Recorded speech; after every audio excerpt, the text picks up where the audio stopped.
not always about your job role. It's about you as an individual. Young people do that because they want to see how far their social is willing to go. We have to help these young people prepare for real life. You know what? There's more to us than just kicking a football and just rapping. Yeah. As a black man, I can be educated. What are you saying, people? It's another episode of The Social Worker and the Mentor. How have you been? I'm good, you know.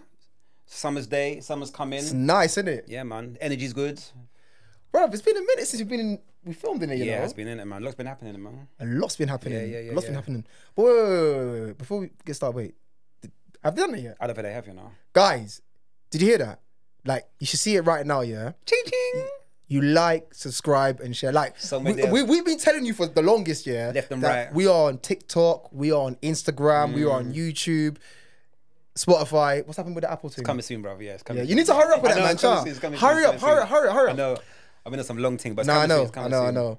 But anyway, guys, listen. We have two absolutely fantastic and very, very important guests that I want to introduce, or we want to introduce. So I want to start with my lady on the opposite me. Should I introduce myself? Yeah, of course. Okay. Hi guys. I'm Trish Balusa. I am. Suddenly my mind's gone blank. I'm like, what am I? Okay. I'm a feminist, social activist. I'm a mom to special needs child. I am a public speaker, and I am dope. Yeah. Oh, I love that, man. See the confidence. See the confidence. Amazing. And my lady opposite me again to my left. My name is Marsha Martin. I am a neurodiversity consultant. I also am a former behavioural therapist, and I'm the founder of Black SEN Mamas, and we're a support group for Black mothers of disabled neurodivergent children. We support them in sourcing adequate mental health support, and we also advocate for them as well. Amazing. Guys. Sorry, I just got an announcement quickly. Go on. Yeah. I've got 2 chip nails, yeah, and I speak with my hands. This is probably the most mummy thing I'll have. Don't worry, yeah? listen, you're Guys, chilled. listen, I'm a mom and I didn't get time to fix this. Listen. So I just want to put it out there. So at some point... Hey, cameraman, make sure you look on the thing. Hey, listen, yeah, in the back here, make sure they're looking crisp and everything, yeah? I'm just letting you guys know. But you know what? Thank you both for coming on to the podcast. I'll be real with you, like Rob, me and Marsha, we know each other for a long time. But to be fair, I've been saying that I wanted Marsha and Trisha on for the longest. And I think it's very important to talk about this episode, particularly like in our line of work. You know, with a lot of black children having SEN, I know we've touched upon it. Yeah. But I don't think we went in deep enough really, and I felt it was very, very important for us to be able to give Marsha and Trish their forum, but also to kind of educate the audience as well. I think we need to be open and honest about the difficulties that are happening within the community with our black children, but also hear the experiences from what many black mums actually going through. I think it's good to see that on social media and in general there's a platform, but I think I want to be able to go in deep. So I want to actually start with, before I come to you, I want to start with Marsha, because me and Marsha have been on a lot of panels. What was the origin, Marsha, of founding Black SEN Mamas? I think for me, so firstly, and I forgot to introduce this point, I am a mum of 3 autistic girls. I'm also autistic myself, and so as far as autism, that's more or less my life now. And I came into this initially because my mental health was poor. My first child, I had her about 11 years ago. And I knew she was autistic because at the time I was studying my first degree and we were doing psychology and we were looking at developmental disabilities. But at this point, I assumed that perhaps I was projecting what I was learning on my degrees onto my child. And so I thought, let's make a mental note of that. Got to the point where she wasn't reaching her developmental milestones. And so I kind of recognized she probably is autistic. And at that point I didn't know that I was autistic, and so it took a good 4 years of fighting in the system to get a diagnosis by the time she was 4.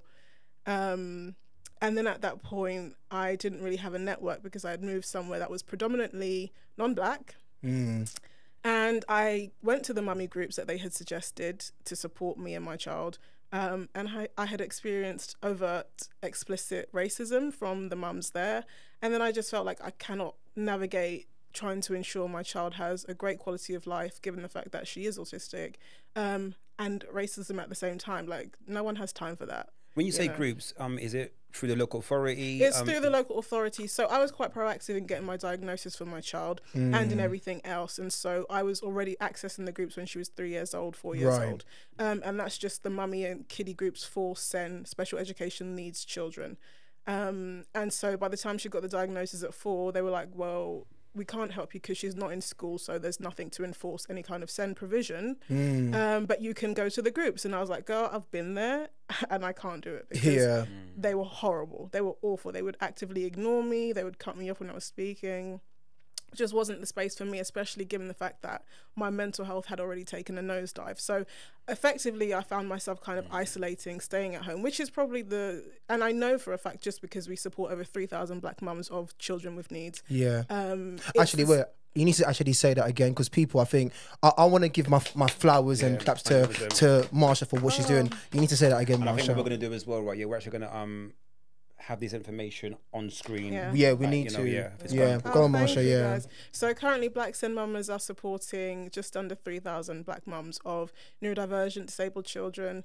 And so I know from working with them that this is a very much a shared experience in that we face a lot of isolation. There's not a lot of people that relate to us and vice versa. So when their children are growing up and reaching these developmental milestones that are so pivotal, we are not seeing that in our children, and that has a massive impact. So we tend to shut ourselves off from the world, and then in that space, that's when your mental health can kind of be the worst. And I always say this for black people, we are collectivist in community, as in we help each other, we support each other historically, traditionally, and then we come to the Western world and it's all every man for themselves, really Machiavellian, individualistic type mentality. Machiavellian. I like that. Right? And so no one's supporting each other. So for us as mums, we need a village. Black women, we need that village. That's what we traditionally know. And we don't have that here. And so we're by ourselves effectively. And that impacts us as well. And so I recognized I'm alone, and I was depressed for a good few years by myself in my house, coming from a Caribbean heritage background. Things like autism, neurodivergence, we weren't discussing this at the dinner table. That wasn't regular conversation. Same in African households as well. Mental health is not a conversation that is often had between us as a community. More so nowadays, but definitely not back then.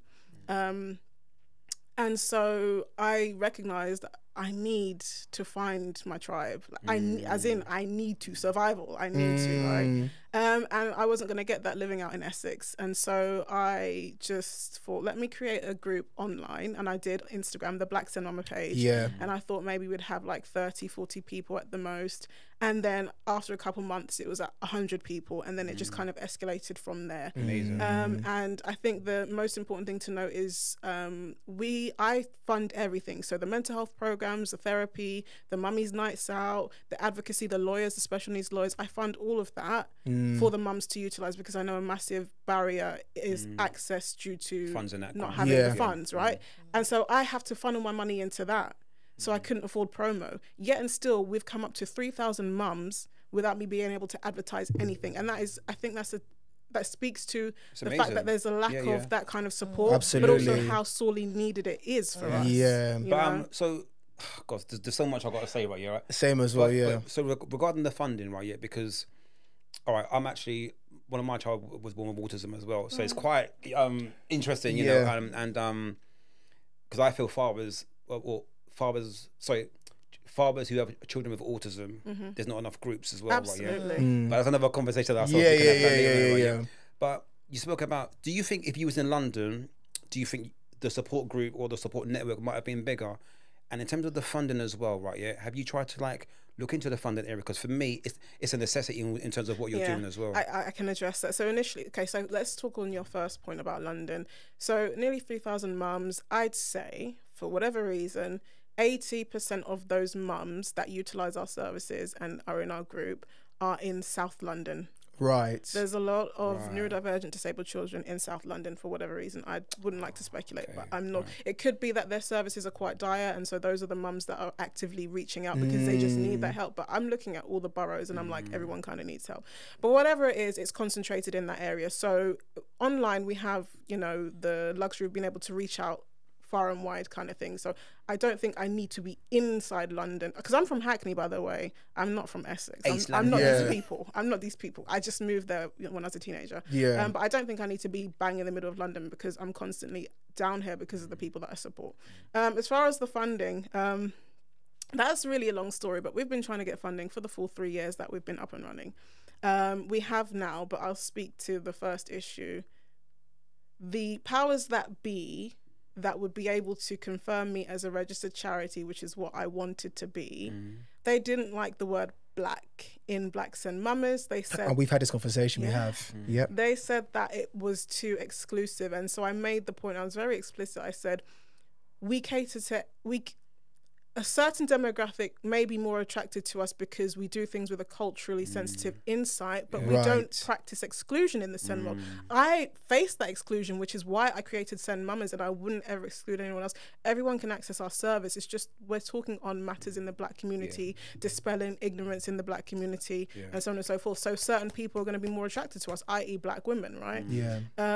They didn't like that. They were like, yeah, we don't like the word black. And I was very much, I'm not changing my name. They wanted me to do BAME. I was like, I'm not doing that. We have a different experience. And I know this because I have many SEN mama friends who are Asian, and we talk about our experiences, and they are vastly different. Exactly. It's not a one size fits all. So I refused to do that. And they were like, yeah, well, you're not going to be a charity. And I had funding. They knew I had funding due to me upon me being confirmed as a charity. And they made me evidence it. I went running around getting all the evidence, and they were still like, yeah, no. So fast forward, we've managed to register as a CIC. Excellent. And since then, all the funding's just been flooding in. So I know, because it's not long term, it's not practical for me to be, because I go off and I do my consulting, and I train up local authorities, social workers, how to support neurodivergent families. I do lots of lectures in unis, and they pay me for that. And then I put all my money into Black SEN Mamas. Yeah, she does. I have 3 disabled children. Like, I can't be doing that all the time. No. Facts. I'm not rich. I'm not rich. It's not sustainable long term. But we've got a nice funding strategy in place, and we've already got our first 9K. So, and that was like within 1 month. Yeah, amazing, man. That was within 1 month of registering as a CIC, and there's more to come, and I'm very much believing that, because this is needed. But before you go, I want to come to Trish, but I'm going to ask you both a question, and I think you know what's coming. I want to come to Trisha. So Trish, I want to ask about your experience, because you've got, we know you, yeah. Like, people, what I'm going to say is, you also doing a lot of brilliant work as well. I see what you're doing on Instagram with Marsha and all the other mums as well. What's been your experience as well? It's been quite interesting. I think there's 2 sides to this, especially in terms of disparities and inequalities as a Black SEN mum.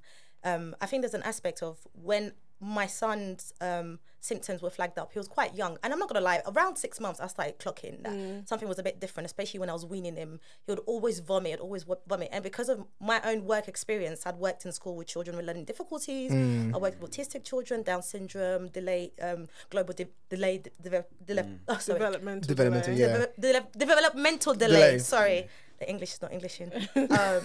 So I kind of had some experience with children with learning difficulties.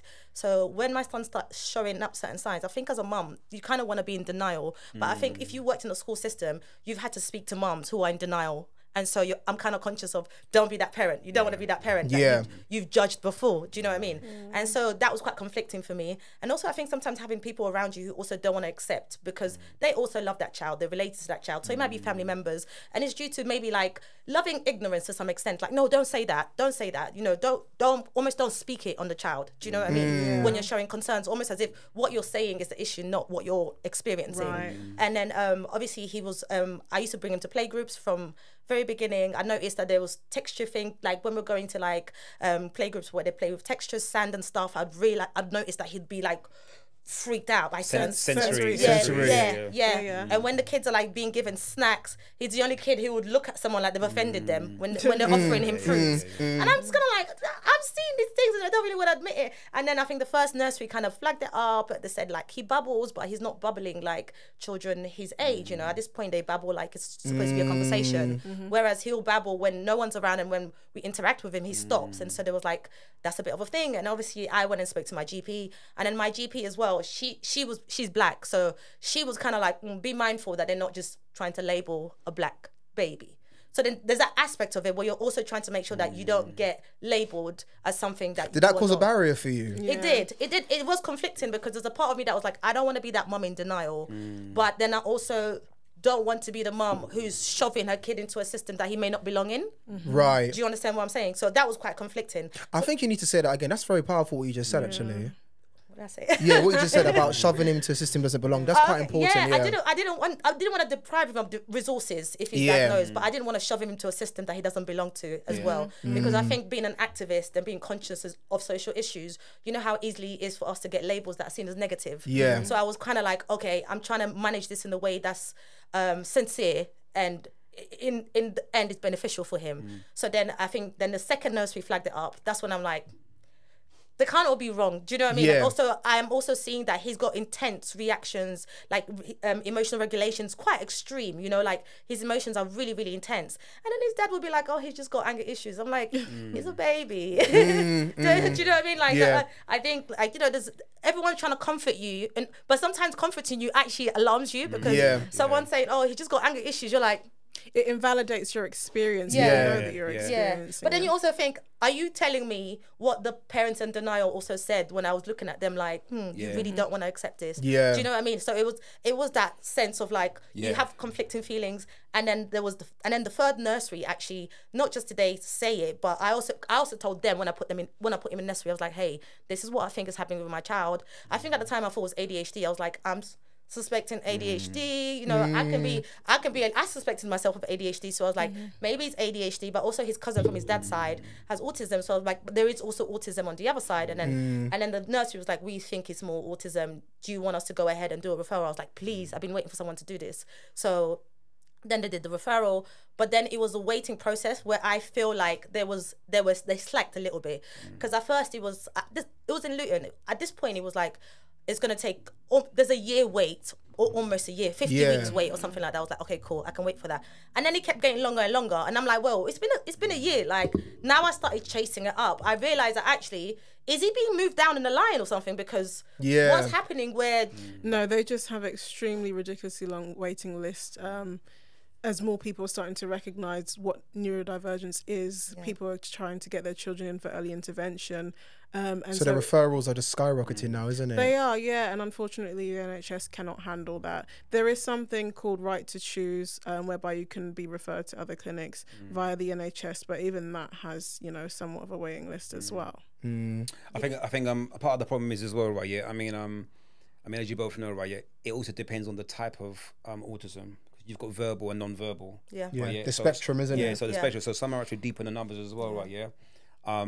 And another thing as well, especially in the local authority that I work for now, I would say across the board, there's been a 70% rise with boys from, as they say in local authority, BAME. Yeah. So there's a 70% rise in Black, African, minority ethnic groups, right? Yeah. And a lot of them seem to be more boys than girls as well. And seems to be a lot of the Black boys, African Caribbean boys as well. I think Somali, Eritrean as well, right? Yeah. Whereas from what I've seen as well, even where I am, it's the boys. Although the girls, but it's like the girls are doing.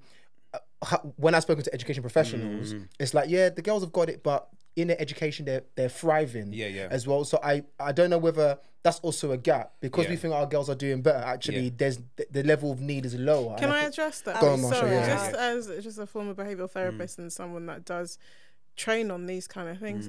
So you said something to the effect of, first of all, autism is just autism. It's referred to as a spectrum just because of the varying level of support needs, but that looks different in different people. And so we have to be mindful of the way in which we refer to autism, but we'd like to just say the term autism. There isn't levels, there aren't different types. Okay. No. This is me agreeing to disagree. I'll tell you the reason why. You can't. It's so harmful, because here's the thing. You mentioned, for example, girls versus boys. the fact of the matter is boys present a certain way and it's visible to them. Girls are socialized to mask their needs. Yeah. So they may have so they may have the same level of need or even greater, but girls are socialized in a specific way just because of the societal norms and values that are placed upon them, that they are then made to mask what their needs are, so they are not actually getting the support they need. That masking has such a long-term impact on one's mental health. It leads to long-term suicide ideation, increased depression, increased anxiety, increased burnout, and these things are again all masked as well. Can I also add on to that? I think this is part of the reason as well why a lot of women get diagnosed quite late. I think Marsha spoke and said that she was diagnosed quite late. She didn't know she was autistic. But I also think medically there is like medical sexism, whether we like it or not. A lot of standards are based on how a man reacts to something. And so when we do look at this diagnosis as well, it's pretty much catered to boys, and so white middle class men. And so when we're looking at like symptoms and stuff, the symptoms that are considered, it may be symptoms that show more in boys or symptoms that we associate with boys. And so when a girl might be showing them at such a young age, what happens? She's told not to be like that because girls aren't supposed to be like that. And so you're learning from a very young age that actually, like for me, I used to climb trees a lot in Congo. Oh my gosh, I was called a monkey. I used to climb trees so much, and I was always told, don't do that. That's not very feminine. That kind of thing. And that for me, looking back, there's a lot of things that shows that clearly ADHD. There's a lot of things that show in like special needs. But I also learned from a very young age that actually I need to tame these things. I shouldn't show these things. So imagine young girls learning that there's certain things that they're not supposed to show. That's where the masking comes in. Whereas men are free, or boys, they're able to show those behaviors. We even encourage them in boys sometimes. We're like, do you know what I mean? And so when boys are allowed that freedom, we can get to see, you know, he's showing a lot of autistic signs, you know, and if the medical standard is that actually autism is based on what boys are showing rather than what girls are showing, then we are going to diagnose boys a lot more than we are. Because every single bit of the indicators they're showing, they're meeting that they're ticking those boxes. Exactly. Do you know, I think, all right, the reason why I said the different levels, right? So I've got family members and there's clients I work with that are non-verbal. And this is why I say there are different levels of autism, right? And I completely get that. Remember, there's three. It's me, my husband, my children, all autistic, and we're all different. Some are verbal, some are not. So I completely get that. And I think obviously there's personal and there's professional, right? So obviously professionally now, right? I work for youth offending, right? So these are young boys who are involved in gangs. They haven't been diagnosed. I call it an invisible disability, right? And you've got these young people now where they don't understand that they may have autism or Asperger's or ADHD. They don't know how to handle it. They don't understand what is it. How do I behave? How do I handle it? Who can help me? You know, how am I supposed to behave? You know, you know, they're still trying to figure out at the age of like 12, 13, 14, like what am I supposed to be? And unfortunately, when we go to court now, we go to court, and the judge will say, has this person actually been assessed? You know, right? And 9 times out of 10, in fact, 10 times out of 10, they have something. They have maybe autism, or an Asperger's, or ADHD, or low learning ability, whatnot as well. And it's interesting what you guys said earlier as well, because this is something that I feel in the black community, definitely for the last 10 years, there has been this thing called pride as well. Because I know family members, I also know parents I've worked with as well, whereas they'll push their child to go to the mainstream school. No, there's nothing wrong with them. And the nursery will say to you, we can't don't help have you. Adequate provision. The primary school will say to you, we can't help you. Right? We can't. Right? And then there's this sense of, no, I don't want to check out the SEN school. Right?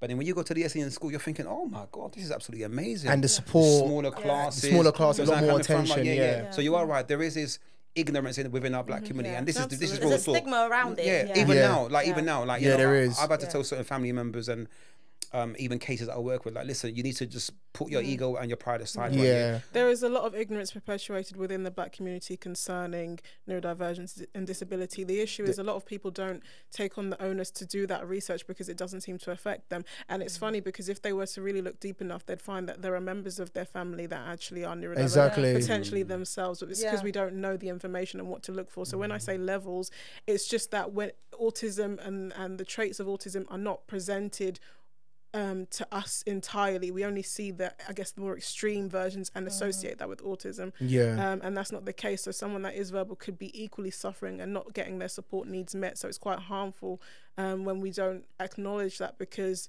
it just it doesn't serve me to hide my autism.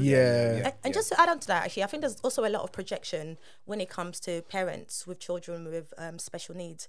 I think sometimes there's like internalizing the child's needs. Like, for example, sometimes I've seen people speak about their children being special needs as a form of punishment to them. Like, what did I do to deserve this? Do you know what I mean? It becomes so personal. It becomes, this is like my punishment. What happened here? Because they see it as something that's done to them or to their child, rather than seeing that actually this makes my child an individual. How do I find the best way that they learn? How do I cater to their world? Do you know what I mean? I think sometimes, I think sometimes neurotypical people may be the problem, not the neurodivergent people. Because but then when you look at those parents that are saying that, a lot of the times they are neurodivergent themselves. But they've learned to mask so well because they've understood that certain behaviour, society isn't accepting of it. And so they've picked up that mentality as well. And now they're throwing it onto the child. Like there was, I think when we're talking about special needs school, I worked in a school where it was one of the best schools there, Catholic school, but there was a child there who was non-verbal, and we were clearly not resourced enough to have her. And us, the school, were telling the parent, look, this is what's best for her. She needs to be in an environment that's going to cater to her, where they've got professionals on site. Do you understand? But she was like, no, I want her to come to a normal school with normal kids. And she kept saying the word normal. And I had to ask, what's normal for you? Normal, do you know what I mean? Because none of these kids are identical. None of these kids learn the same way. They're all so different. Because she's like, I just want her to be normal, then she'll pick up normal kids' behaviours. And can I address that as well? As a behavioural therapist, I did home programs. I did therapy interventions for autistic children. I did home programs, but I also did them in the school. So I was often in mainstream schools working alongside the teachers and the teaching assistants with the child whose family employed me at the time. I worked privately for them. And so I'd see the interactions and what, for the most part, happened, particularly with children that struggled with social interaction, or children that had struggled with verbal interaction. They would be isolated because they are a novelty initially for the children, neurotypical children in the class. Oh, this person's, they can't talk, and teaching and learning about them. And then after that, there's no real bridge built to kind of support the interaction. So that child ends up in this like a SEND corner by themselves, working with their assigned There's a sense TA. of segregation within There the is school. within, and so, but within a SEN school, because a lot of my mums, they ask me, what do you think? Their children like 3 or 4 years old. What should we do? Special needs school, a specialist placement school, or a mainstream school? And I'm like, there's pros and cons of both, but don't assume that your child's going to be normal being in a mainstream school, because that's not what I've witnessed in all my years. I've got a question for both of you. So I think it was like 3 or 4 months ago, I attended my very, very first Black SEN conference. I was on the panel with Marsha, and I was on the panel. I was basically saying how I don't understand how local authorities are not aware, and I got a bit of scrutiny, but I was kind of saying to people, actually, it's my first one. I've been qualifying for 10 years. I've never gone to a Black SEN conference. Actually, I think it's something that should be across the board. What are the current deficiencies you're seeing within the system? Like, I'm a social worker, so on the inside, I know that there's so much barrier, particularly for Black SEN children. But just from your perspective, what are the barriers? And Marsha, you've been very open, and I know. So, what are the issues within the system in terms of, say, social services or education? Why is there so many barriers? What are the mums actually saying to you? So first, just to touch on the Black SEND, it was a conference. That was the first of its kind, and what happened was Black SEN Mamas partnered up with Global Black Maternal Health, and we did a research report on the special educational needs provision for Black families within South London, and really happy to say that the main portion of those participants were Black SEN mamas. It was great because I sat down with the mums. I was like, if you want to affect some long-term change, it's really incumbent upon you to kind of support with this. And they all just rallied together. And they did, and they and so what the main questions were was it was regarding if they felt supported, what the barriers to access and support were, and a couple themes we had, of course, the socio-cultural barriers, which would be looking at the ignorance perpetuated within the Black community, traditional views, not trusting the local authorities, that kind of stuff, not believing that there was an issue with their child. But then also we have the systemic barriers, which I think, in my opinion, are way more significant. and they have, you know, worse implications for us because we don't have any control in that respect. We have to really talk about implicit bias. So when we're looking at both the local authorities and schools and their support for our children, the language use, the way in which they interpret behaviour from our children. So I said to you, Trish, like, our child may have an unmet need, and they are communicating that through behaviours that maybe the teachers find challenging, and rather than working on or delving deeper to figure out if there is an unmet SEN need that you know, are behind the behaviours and addressing that, they are just quick to label that child as problematic or aggressive or all these negative things, using that kind of verbiage to label that. Those are the real labels. And so that child, rather than getting those needs met and addressed, they are then put on a really awful trajectory, and then we see things like the school to prison pipeline. And then when we look in, you know, when we look at, you know, youth offenders or in the prison, we'll see like it's just littered with young adults who had unmet SEND needs as children, and we hear it all the time. And so that's a massive systemic barrier.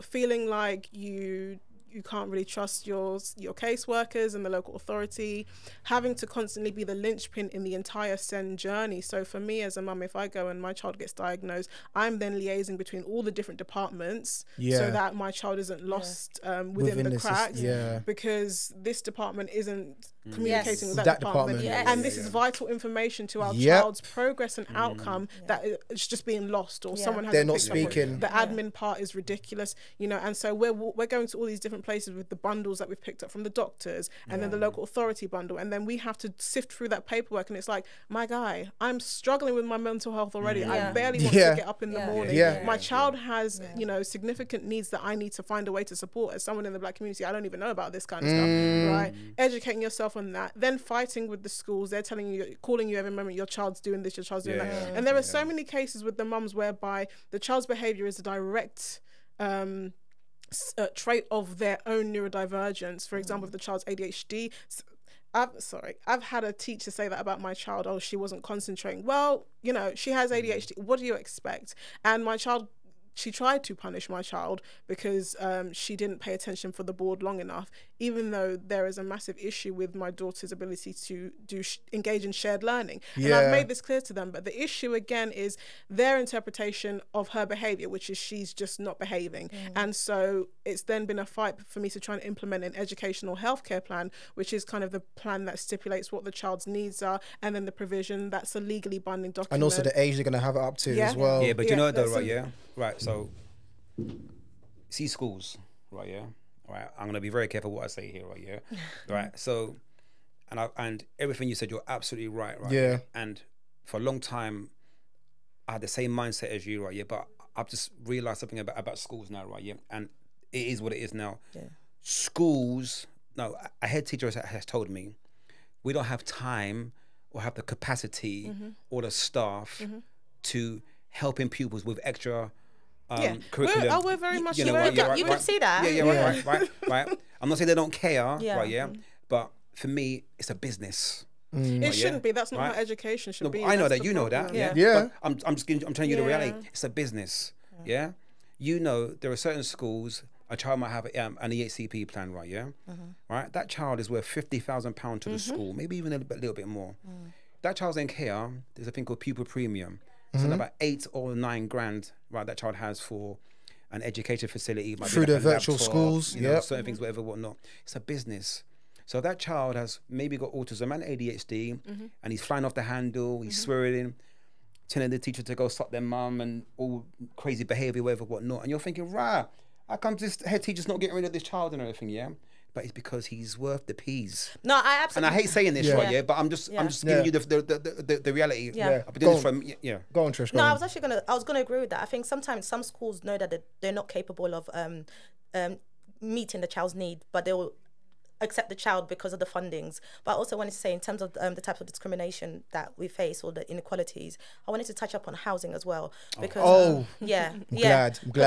That's something that I faced myself. Actually, me and my son, we went through homelessness for some time actually, and actually one of the reasons that was quite tricky is that obviously typical landlord kind of asks you to move out during the pandemic, and it's like, oh my gosh, what am I going to do?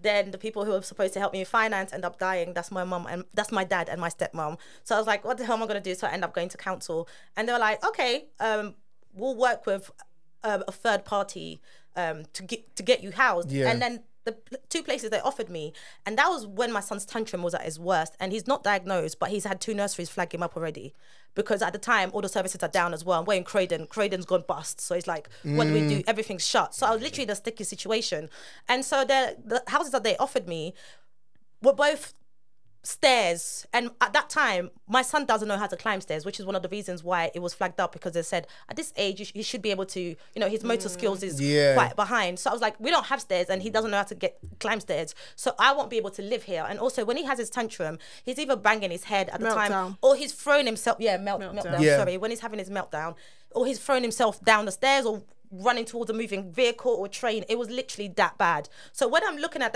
those houses, I'm like, and at that point I've already lost my dad and my stepmom, and I'm grieving and I'm anxious. I'm like, I don't want to lose anyone else. I'm like, if I take this house, it just had to take one meltdown and this child will throw himself down these stairs. So I said no to 2 houses. Then it's like, well, because it's not diagnosed, we have no proof of what you're saying is true. Therefore, you're making yourself intentionally homeless. Let me tell you, it took me a long time. I've lived with that decision for guilt of that decision for a long time, thinking as a mum, did I make me and my child homeless? Did we end up in this situation because I was being fussy? Maybe I was over exaggerating. It was only until recently, I'm sure you guys seen that story of the child that fell off. Just recently, yeah. Everything you're saying is correct. It was only recently that I was like, wow. And you don't want to think like that, because you're like, but you think, thank God. It's true. Because you're like, oh my gosh, this happens to other people as well. And we have no choice but to take it. Do you know what I mean? Because you think it's either your child's life or you're homeless. And at the time you think my child's alive, so maybe I'm overreacting in my fears. Gaslight yourself. You gaslight yourself because you feel so gaslit. And that's some of the disparities that we face.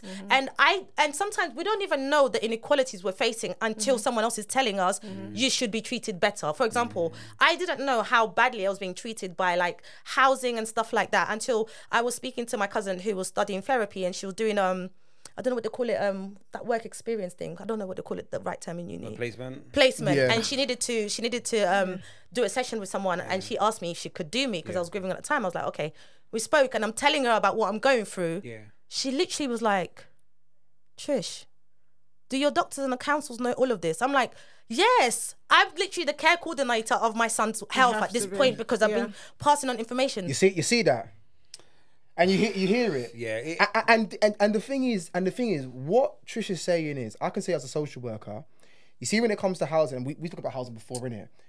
And it's difficult, this is the difficulty that even social workers are having, and it's like the families that we're trying to support, and they're saying to housing, they've got these needs, and housing like, no, and the social worker saying, no, they need to be on this particular floor. No, the child needs their own space because of this, and it's like, even they're not even hearing it from us. And can I add something else to that, which also provided me with great insight? I have a close friend, who is also a SEN mum, but she's Asian, and she worked quite high up in housing, and I think she was given a disciplinary, or she got into trouble because she started pointing out the fact that there would be Black families that had high needs for their special needs children or their neurodivergent children, and then there would be non-Black families that came along, and the priority was always given to it's not even just non-Black, to the white families, and although the Black families had greater needs. And she started to clock this pattern. I don't know this as a Black mum. I'm just assuming that the system is treating us fairly. But when she told me that, and then I started to speak to the other mums in the support group, it really built a picture for me in terms of the true nature of the disparity that we are facing and up against. What I want to ask you both, just as parting words, Marsha, you're doing fantastic work, and so are you, Trish. What is your hope? Amazing. What is your hope in terms of Black SEN? Where is it you want to take it? Yeah, so Black SEN mamas, We have a team of specialists who we have SENCOs, educators, lawyers, teachers, therapists, and they are all black mums of children who are neurodivergently disabled. One really key an amazing fact about Black SEN Mamas is we are quite a self-sufficient community. I was very meticulous about the people that I chose to be our staff because I wanted us to reflect the people that we're supporting, right?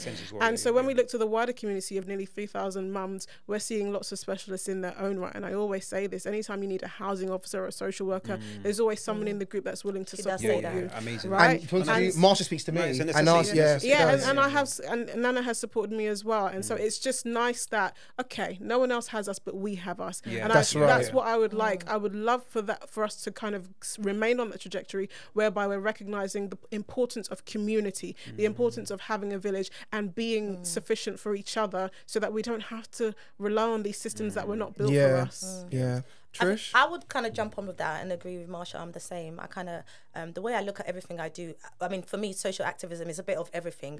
I'm really set on like kind of reform society, type of mindset, to kind of challenge our own biases, challenge why we believe in certain traditions, culture and whatnot, to see how it's benefiting us and how we can move forward and change the world for like a better world for our kids and grandchildren. So for me, I'm very much on like challenging ignorant beliefs, challenging disparities, challenging ignorant thoughts, and really putting in new things in place in a system so that we can all feel safe. I think especially as a black woman, as a tiny black woman, as a Congolese woman, as an African woman, as an assertive black African woman, I can't even tell you how much. That's it. That's why I said the Ghanaian. I can't tell you how much discrimination I face and I feel it, whether it's overt or whether it's microaggression. And I just want to be a voice, and I also want to kind of help people amplify their own voices as well, be able to speak up for themselves and be able to understand that actually their special needs is not a setback because neurotypical people have said this is the guideline, but also kind of maybe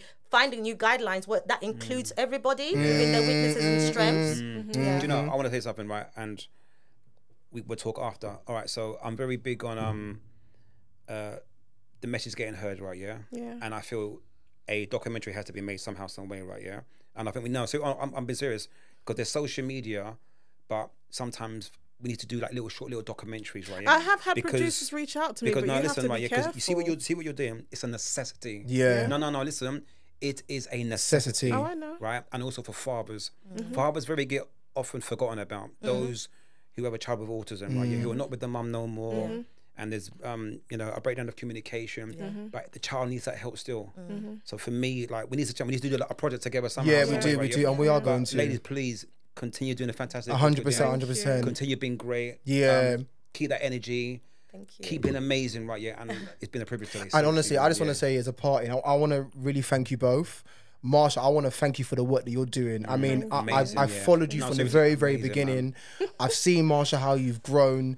The work that you're doing is so, so important. And I'm urging all social work colleagues across the UK, you do need to get your managers to sign up. Not even just social workers, but all professionals, inclusion, youth offending. You all need to reach out to Marsha's organisation. It's an organisation. It's not just, it's a charity, but it's an organisation. Reach out. And she's so organised. Very organised. And Trish as well, what you're doing, the activism, you reach out to these powerful, fantastic ladies. You know, it's very, very important that we talk about this, which is why we want to be able to give, the platform.